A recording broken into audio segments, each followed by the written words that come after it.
रास्ता तय किया है जो आज जम्मू कश्मीर लेजिस्लेटिव असेंबली में रेजोल्यूशन आर्टिकल 370-35 से और रियासत के दर्जे का पास करवाया है।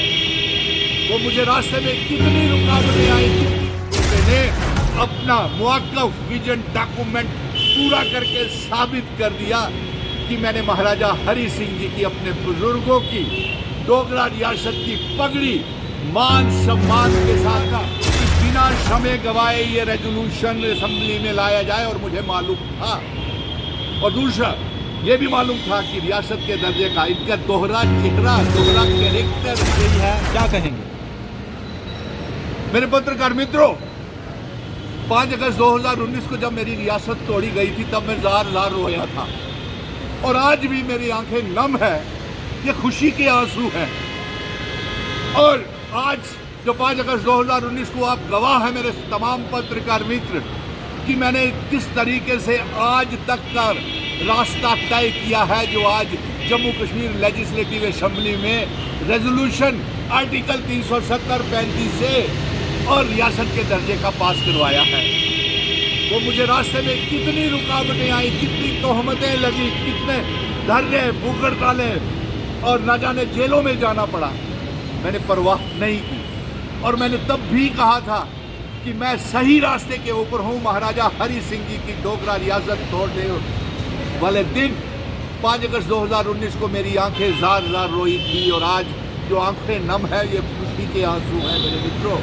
और मैं ये बताऊं कि इस रास्ते में मुझे कितने पड़ाव और कितनी मुश्किलें आई, कितना भारतीय जनता पार्टी के IT सेल ने मुझे ट्रोल किया, ना जाने क्या क्या नाम मुझे दिए गए, ना जाने क्या कहा गया, राष्ट्र विरोधी, जय चंद, डोगरा विरोधी। लेकिन आज ये जम्मू कश्मीर डोगरा बेटे ने अपना मुआक्कफ विजन डॉक्यूमेंट पूरा करके साबित कर दिया कि मैंने महाराजा हरि सिंह जी की, अपने बुजुर्गों की, डोगरा रियासत की पगड़ी मान सम्मान के साथ हिंदू, मुस्लिम, सिख, ईसाई, गुज्जर, बकरवाल, चिनाब वैली, पीर बजाल पहाड़ियों की वापस लाई है।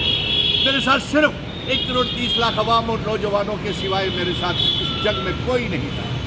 फिर मैंने ये भी कहा था कि मैं जम्मू और कश्मीर की अवाम को इकट्ठा करूंगा, और मैंने आपसे ये भी वादा किया था पत्रकार मित्रों कि मैं जम्मू कश्मीर के तमाम नेताओं को इकट्ठा करूंगा, राजनीतिक दलों को, सियासी पार्टियों को, जमातों को इकट्ठा करूंगा।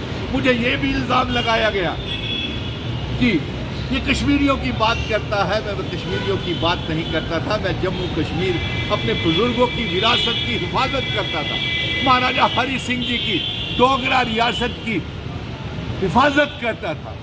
जम्मू कश्मीर का बेटे को आज ये गर्व महसूस हो रहा है कि मिशन स्टेटहुड ने ये हासिल किया मकाम, सड़कों से लेकर के सुप्रीम कोर्ट तक, सुप्रीम कोर्ट से जंग जीत के लाए चुनाव करवाए जाएं, रियासत का दर्जा वापस किया जाए। और आज जम्मू कश्मीर की असेंबली में, इसीलिए मैंने अलायंस सरकार को, नेशनल कॉन्फ्रेंस कांग्रेस की सरकार को समर्थन किया था। मुझे तब भी तो होते बीजेपी की IT सेल ने लगाई, ना जाने क्या क्या नाम दिए मुझे उस बात की परवाह नहीं है।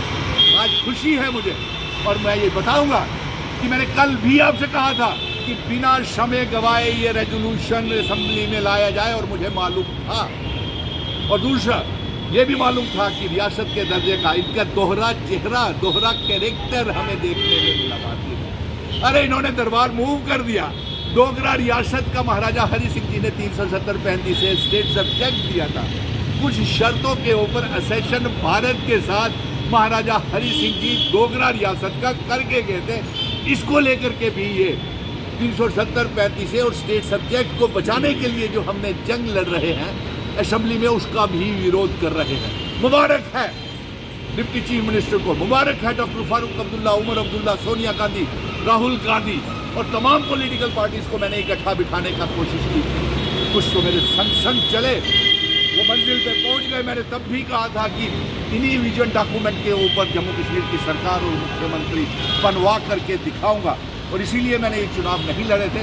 मैंने कहा था जब तक रियासत का दर्जा और आर्टिकल 370-35 से वापस नहीं आ जाता मैं चुनाव नहीं लड़ूंगा, क्योंकि मैं LG की जी हजूरी या भारतीय जनता पार्टी की या वो गुलामी नहीं कर सकता। और आज मुबारक की बात है कि आप पत्रकार मित्रों ने, तमाम पत्रकार मित्रों ने जम्मू कश्मीर के मेरा पूरा साथ दिया और तमाम लोगों की जीत है, ये हर मज़हब के लोगों की जीत है। और आज खुशी है कि आज 370-35 से जो है वो रियासत का दर्जा जल्द वापस आने वाला है।